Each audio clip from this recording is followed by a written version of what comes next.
Hello, it's me NP.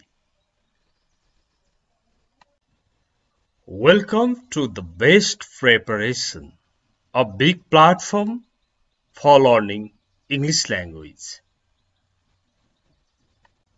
Please don't forget to subscribe this channel and click the notification bell. Okay, now let's move on to today's lesson. Speaking English basic skills. I'm used to plus doing something भनेर लेखेको छ होइन used to पछाडि त भगवान आउँछ भनेको थियो भन्ने लागिसक्यो होला तर यहाँ used to भन्दा अगाडि is am are was were आइरहेको छ यहाँनेरि am आएको छ यो I'm used to भनेको चाहिँ मलाई कुनै कुरामा बानी परेको छ I'm used to okay I used to sing a song भनेको त म गीत गाउँथे त्यो बेग्लै कुरा हो यो बेग्लै कुरा हो यो चाहिँ कस्तो हो भने मलाई यसो गर्ने बानी पर्या छ भन्दा I am used to भन्ने भबमा आइएनजी लगाइदिने सिद्धियो तपाईलाई एउटा कोक नपिकन दिनै बित्दैन भने नि I am used to drinking a coke मलाई एउटा कोक पिउने बानी पर्या छ अथवा पहिला बानी नभएर अहिले बानी परेको अवस्थाहरू हुन्छ यसमा र यो मिनिङ हेर्नु न नट स्ट्रेन्ज नौलो छैन not strange or new for me मेरो लागि यो नौलो छैन यो अब मेरो बानी भइसक्यो यस्तो चीजहरू गर्नलाई यस्तो कुराहरू गर्नलाई प्रयोग गरिन्छ I am used to भन्ने आइएनजी लगाइदिहाल्ने जस्तो तपाई त एक्लै बस्नु हुँदो रहेछ कसरी बस्नुहुन्छ भन्यो कसैले अब तपाईले मलाई एक्लै बस्ने बानी भइसक्या छ मलाई यो एक्लै बस्न कुनै नौलो लाग्दैन एक्लै बस्छ 8-10 वर्षै पो भयो म त एक्लै बस्ने बानी नै पर्या छु नि हेर्नु त I am used to लगाइदिने living alone मलाई एक्लै बस्ने बानी नै भइसक्या छ मलाई एक्लै बस्ने बानी नै परिसक्या छ I am used to living alone अब तपाईको साथी बस्न आउनुभयो तपाई बिहान 4 बजे नै उठ्नुभयो भरे साथी उठेर हैन अघि उठिसक्नुभयो ए म त 4 बजे नै उठेको 4 बजे अनि गाह्रो हुँदैन होइन मलाई 4 बजे उठ्ने बानी नै पर्या छ यो कुनै नौलो कुरै होइन मेरो लागि मेरो बानी नै परिसक्या छ I'm used to getting up so early एकदमै छिटो उठ्ने बानी पर्या छ मलाई I'm used to भन्ने आइएनजी लाउने I'm used to getting up so early अब तपाईलाई पत्रिका पढ्ने बानी पर्या छ भने I'm used to reading a newspaper हेर्नुहोस् है यो मैले पढाइरहँदाखेरि नि मैले चाहिँ आजबाटै जान्ने अहिले नै जान्ने भनेर पढाइराखेको हो है फेरि तपाई त्यो अनुसारले त्यो तरिकाले बुझिरहनु भएको छ कि छैन विचार गर्नुहोस् तपाई केही कुरा टेन्सन नगर्नुहोस् चिन्ताले त धेरै के हुन्छ प्रगति हुन दिँदैन हैन त्यसो हुँदाखेरि एउटा उखान सुन्नुभयो होला मृत शरीर जलाउँछ चिताले जीवित शरीर जलाउँछ चिन्ताले भने जस्तो चिन्ता गर्नै भएन यति सिक्नु पर्यो कि तपाईले मलाई यस्तो बानी पर्या छ भन्नु पर्यो भने I am used to भन्ने रहेछ आइएनजी लाउने रहेछ I am used to making my own food मलाई आफ्नै खानाहरू बनाउन बानी परेको छ कतै गएर खान मनै लाग्दैन त्यस्तै तपाईलाई दिनै एउटा नयाँ चिज सिक्ने बानी परेछ। साह्रै राम्रो बानीमा पर्छ यो चाहिँ। दिनमा एउटा नयाँ स्ट्रक्चर सिक्छु, एउटा कुरा बोल्न जान्ने हुन्छु म। आज मलाई यस्तो बानी परेछ भन्दा आई एम युज टु भन्ने रहेछ, आइएनजी लगाइदिने रहेछ त्यसपछि। ओके, अब रक्सी पिउने बानी परेले के भन्छ? I am use to drinking alcohol हो। त्यस्तै I am use to learning, I am use to अनि ING, I am use to learning a new thing every day. मलाई प्रत्येक दिन नयाँ कुरा सिक्ने बानी परेको छ। अब गाउँको साथी आयो, तपाईँ सहरमा बस्नुहुन्छ, म यस्तो कोलाहल, यस्तो भिडभाड कसरी बस्छौ? होइन, मलाई यो भिडभाडमा बस्ने बानी नै परिसकेको छ। मलाई सहरमा बस्ने बानी परेको छ। यो नौलो छैन मेरा लागि, बरु गाउँमा गयो भने नौलो होला। I am use to living in a city, I am use to living in a city. मलाई सहरमा बस्ने बानी नै परेको छ।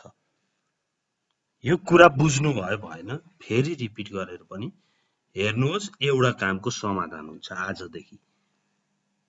तपाईँ आफै सोच्नुहोस् हुन्छ कि हुँदैन है। अब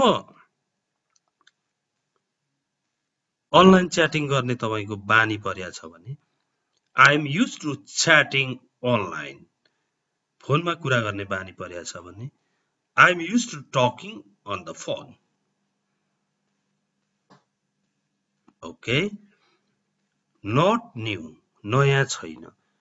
एउटा स्ट्रक्चर एक नम्बर यो भयो है। यो एक नम्बरको कुरा बुझ्नुभयो। अझ मैले यहाँ लेखेर एकपल्ट भन्छु, अनि 2 नम्बर स्ट्रक्चर पढिँदैछ है, छट्टै छोडिहाल्नु हुँदैन पढ्न। जस्तो मलाई डट गर्ने बानी नै परेको छ।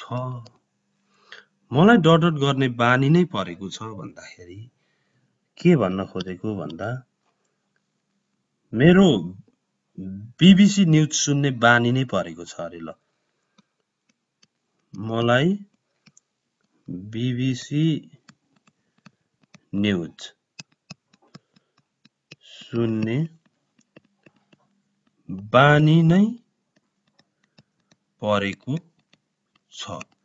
बीबीसी नसुनी त मलाई निद्रै लाग्दैन भन्ने थुप्रै मान्छेहरू छन् है।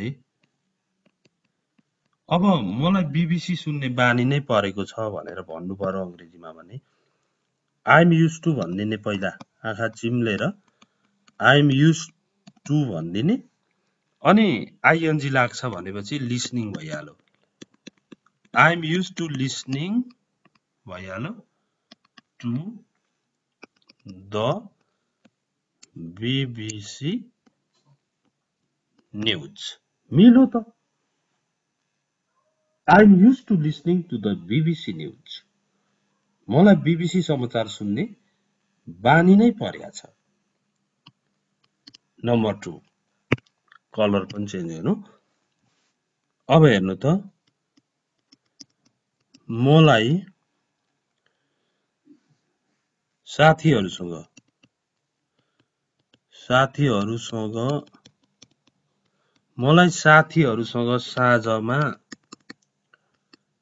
साँझमा बाहिर जाने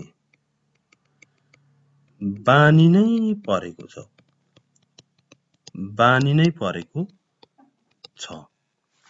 अब यस्तो कुरालाई अंग्रेजी बनाउन मलाई आउँदैन, म अंग्रेजी त्यति जान्दिन भनेर त्यतापट्टि नलाग्ने बानी पर्या छ।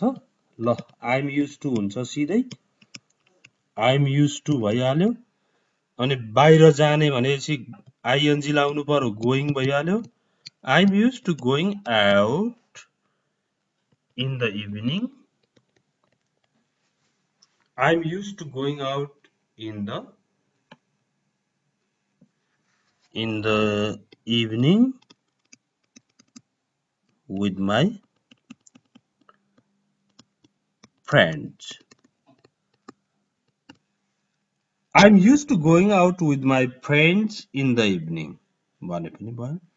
I'm used to going out in the evening with my friends. मलाई साथीहरूसँग साँझमा बाहिर जाने बानी नै परेको छ. I'm used to going out with my friends in the evening भने पनि हुन्छ.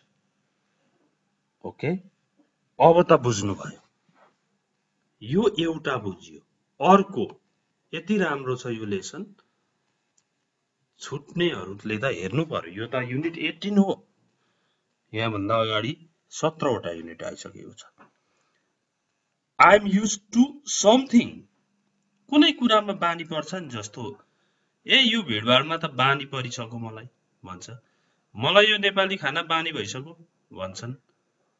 त्यस्तै मलाई यहाँको मौसम पनि, यहाँको हावापानी पनि अब पचिसक्यो, बानी भइसक्यो.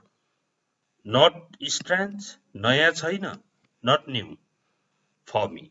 Okay, I'm used to typical Nepalese food. एउटा विदेशी आयो, सधैँ भात पकाएर दिनुभयो, तरकारी, अचार, भात, दाल, गुन्द्रुक सुन्द्रुक खुवाउने गर्नुभयो. अनि अरू विदेशी आउँछ, बेकरी आइटम्स, कोनी के खान्छ. होइन, तिमी त पुरै यस्तो खाना खाँदो रहेछौ त भन्दाखेरि उसले भन्छ I'm used to typical Nepalese food. मलाई बानी परिसक्यो. अनि सहरमा बस्ने बानी परिसक्यो. मलाई यस्तो क्राउड, नोइज सबै बानी भइसक्यो. I'm used to crowd and noise. Okay, अब मलाई यो एरियाको हावापानीमा बानी पर्यो. I'm used to the weather in this area. Okay, अब तपाईले कुनै नयाँ चिजहरू सर चलाउनु भयो भने, तिमी त चलाउँदो रहेछौ त भन्यो भने I'm used to it. I'm used to it.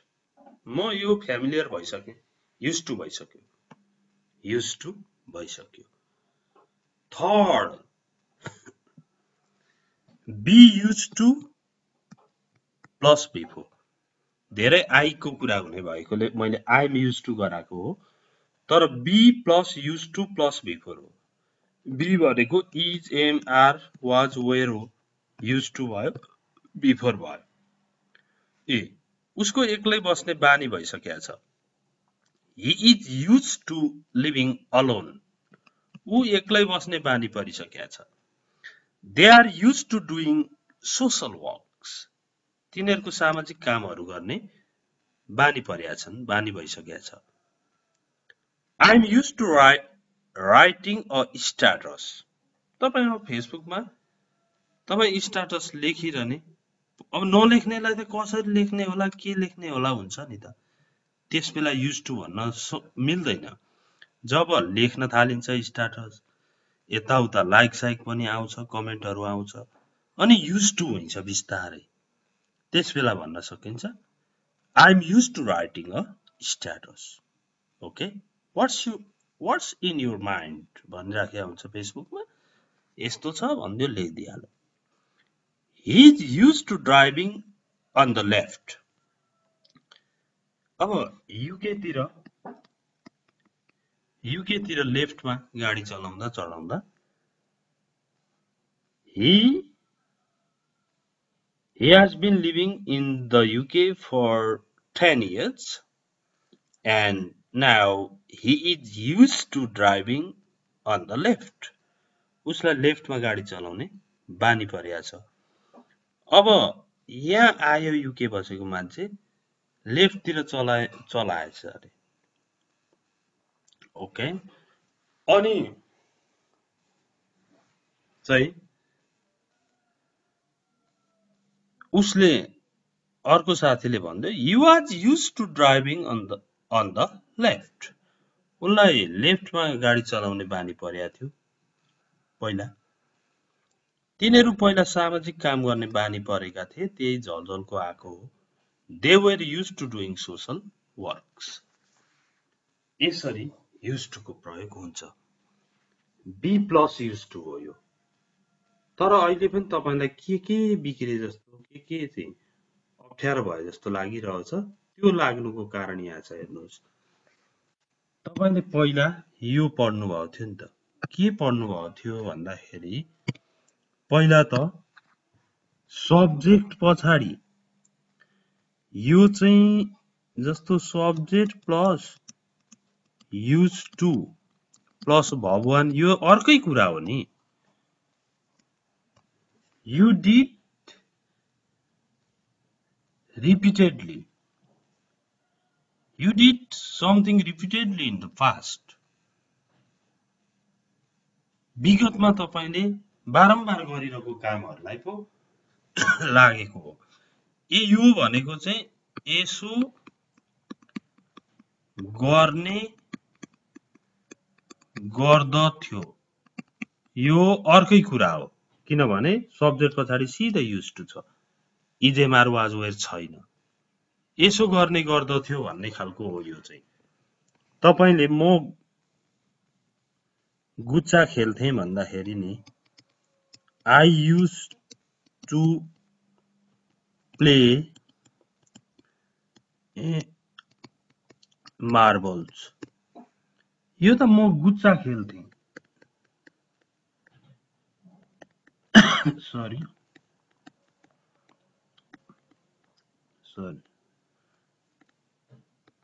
यो त म गुच्चा खेल्थे हो नि। यो युज टु पास्ट ह्याबिट्सहरु, पास्टमा गरेको रिपिटेडली गरेको एक्सन्सहरुमा चाहिँ यसो गर्थ्यो उसो गर्थ्यो भन्न चाहिँ युज टुमा विधान हो। तर यो चाहिँ यस्तो बानी थियो उस्तो बानी थियो भन्दा वाज वेयरमा युज टु प्लस बिफोर, यस्तो बानी छ भन्दा चाहिँ इजेमारमा युज टु प्लस बिफोर लाउने वाला चाहिँ यो हो, यो अर्कै हो। र यसलाई एकदम रिपिट गरेर हेर्नुहोस्, राम्रोसँग हेर्नुहोस्। 100 वटा युनिट पुर्याउने अभियानमा हामी छौं। यो 18औं युनिट, 18, यो 18 युनिट मात्र हो। Okay, thank you very much for watching this video. I hope you found the video interesting and helpful for you. Take care. Bye.